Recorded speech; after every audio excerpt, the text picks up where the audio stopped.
The police force. This used to be an institution that was respected,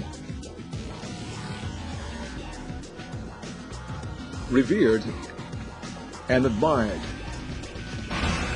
Hindi lahat ng pulis ay gumagawa. Hindi naman namin naibibigay at yung mga batang kailangan. Kung malaman nila ganito ang nangyari sa akin, sabi ng ibang pulis sa akin, sir, hindi ka kasi nagpupunin.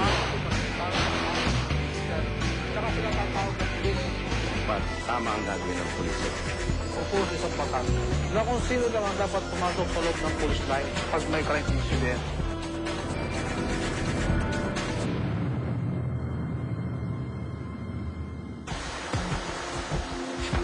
At present, our policemen suffer from a hateful disposition caused by repulsive accusations.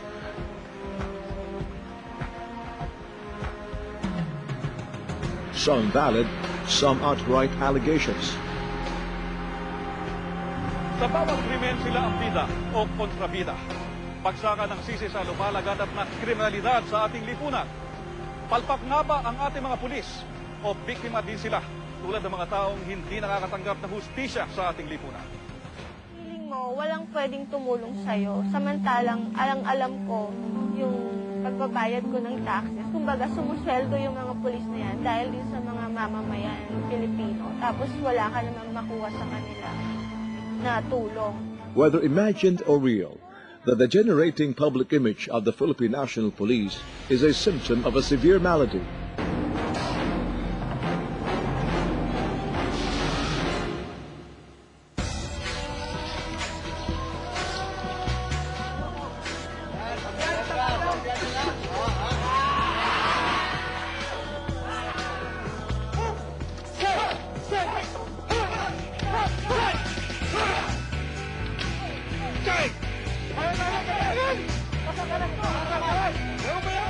But we refuse to fade into the night.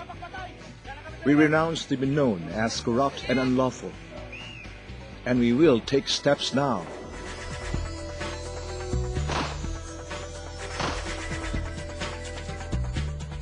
The PNP has taken concrete steps into instituting fundamental reform approaches to rekindle the institution's integrity and dignity.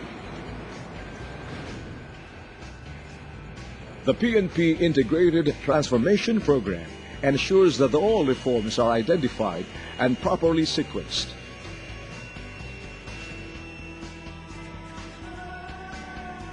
It identifies initiatives to be undertaken in order to achieve the PNP vision and its contribution to the fulfillment of its goals.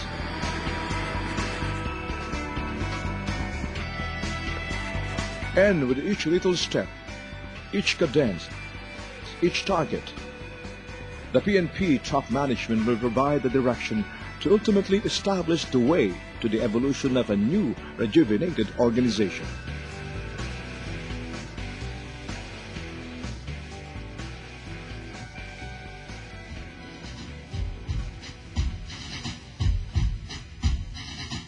With this transformation program, we call upon all the men and women of the Philippine National Police to do even better in the years ahead.